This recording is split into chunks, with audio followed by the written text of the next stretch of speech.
నమస్కారం. నేను మీ Phani Bhaskar, Dilsukh Nagar, Hyderabad. Welcome to Pasumarthi astrology centre. Please do subscribe my channel for more videos. Video నచ్చినట్టయితే like చేయండి, అలాగే మీ బంధుమిత్రులకి, శ్రేయోభిలాషులకి కూడా షేర్ చేయండి. ఇంతవరకు ఛానల్ సబ్స్క్రైబ్ చేసుకోకపోతే సబ్స్క్రైబ్ చేసుకోండి. నా తదుపరి వీడియోలన్నీ కూడా మనకి అందుబాటులో ఉంటాయి. అందరికీ అందుబాటులో ఉంటాయి. ఈ వీడియోలో మనం రాజపద యోగం గురించి తెలుసుకునే ప్రయత్నం చేద్దాం. ముఖ్యంగా మనం గత కొన్ని వీడియోలుగా మనం రకరకాలైన యోగాల గురించి తెలుసుకుంటూ ఉన్నాం. మాలాయోగం అని, గజకేసరి యోగం అని, బుధాదిత్య యోగం అని, ఇట్లా రకరకాల యోగాల గురించి తెలుసుకుంటూ ఉన్నాం. ఆ యోగాలు ఎప్పుడు మనకి ఫలితం ఇస్తాయి, ఎప్పుడు మనకి అనుభవంలోకి వస్తాయి అనే విషయాలు కూడా మొత్తం మళ్ళీ రాహుకేతువుల కండిషన్లో ఉంటుంది. వారి అనుమతి లేదా వారి ఆజ్ఞ మేరకే ఇవన్నీ కూడా నడుస్తూ ఉంటాయి. మనం చేసుకున్న పూర్వజన్మ పాపపుణ్య ఫలితాలని అనుభవించే మనకి ఈ జన్మలో ఏ యోగమైనా సిద్ధిస్తుంది. ముఖ్యంగా ఈ వీడియోలో మనం రాజపద యోగం అనే విషయాన్ని తెలుసుకునే ప్రయత్నం చేద్దాం. ఈ యోగం ఎలా ఏర్పడుతుంది, దీనివల్ల ఆ యోగంలో జన్మించిన వారు ఎలా ఉంటారు అనే విషయాన్ని మనం తెలుసుకునే ప్రయత్నం చేద్దాం. ముఖ్యంగా రాజపద యోగం ఎలా ఏర్పడుతుంది అంటే, చంద్రుడు లగ్నాధిపతి ఇద్దరు శుభులై ఉండాలి అని చెప్పని అన్నారు. అంటే చంద్రుడు అంటే ఎవరితో కలవకుండా, పాపకత్తిరిలో పడకుండా, మనకి చంద్రుడు అనేటప్పటికీ చంద్రుడు ఒకవేళ వేరే గ్రహాలతో కలిసినా అంత ఇబ్బంది ఉండదు, కానీ పాపకత్తిరిలో పడకుండా ఉండాలి. అమావాస్య తర్వాత ఆయన కొంత క్షీణిస్తారు కాబట్టి మనకి శుద్ధ షష్ఠి నుంచి బహుళ పంచమి వరకు చంద్రుడు మంచి బలంగా ఉంటారు. కాబట్టి ఆ రకంగా ఉన్నట్టయితే అప్పుడు మనకి ఈ యోగం అనేది ఏర్పడుతుంది అని చెప్పి మనం చెప్పవచ్చు.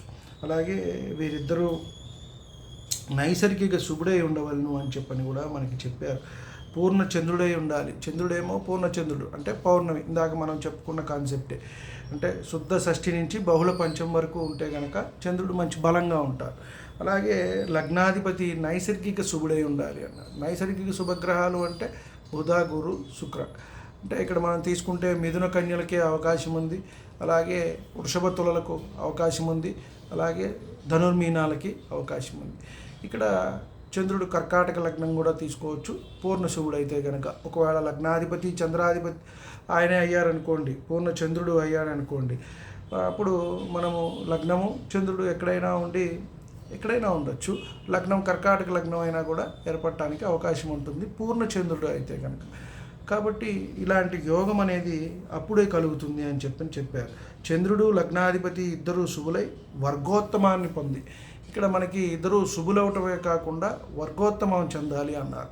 కొంతమంది లగ్నాలు చూసుకుంటే రాశి చక్రంలో, నవాంశ చక్రంలో లగ్నం ఒకటే అవుతుంది, అది మనకి వర్గోత్తమం అంటారు. మనం గత కొన్ని వీడియోల ముందు చేసుకున్నాం. వర్గోత్తమం చెందిన ఫలితాలు ఎలాంటి ఫలితాలు ఇస్తాయి, వర్గోత్తమం అసలు ఎలా చెందుతుంది అనేది, ఏ నక్షత్రంలో ఉంటే వర్గోత్తమం వస్తుంది అనే విషయాన్ని మనం తెలుసుకున్నాం.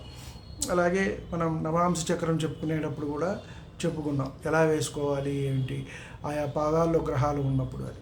కాబట్టి ఇక్కడ ఇద్దరు చంద్రుడు లగ్నాధిపతి ఇద్దరు శుభులై వర్గోత్తమాన్ని పొంది 4 గ్రహాలతో చూడబడితే ఈ రాజపద యోగం అనేది ఏర్పడుతుంది అని చెప్పారు.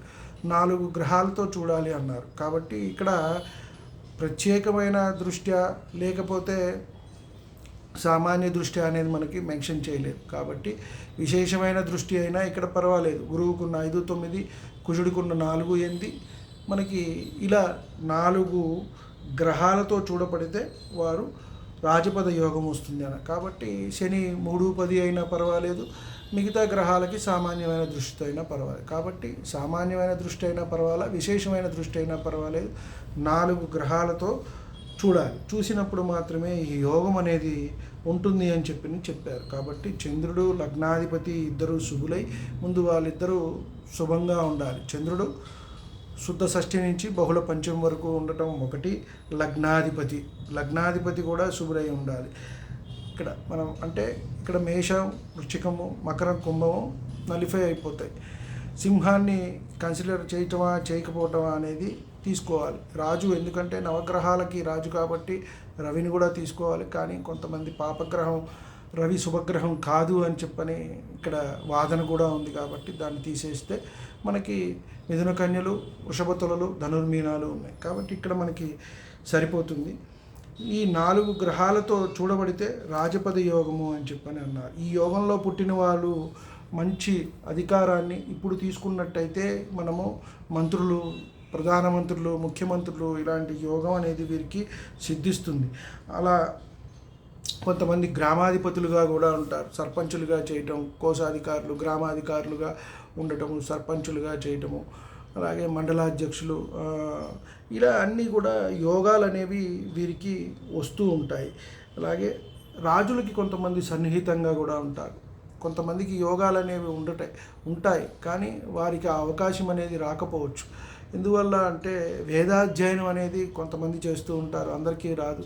అలాగే క్షత్రియులు రాజకులస్తులు కాబట్టి వారు సింహాసనాన్ని అధిష్ఠించి పరిపాలనా దక్షత అనేది చూపించేవాడు. అలాగే మంత్రులు సలహాలు తీసుకునేవారు కాబట్టి వారికి ఇష్టలుగా మంత్రులుగా కూడా కొంతమంది ఉంటారు కాబట్టి వారి సలహాలు కూడా తీసుకుంటారు.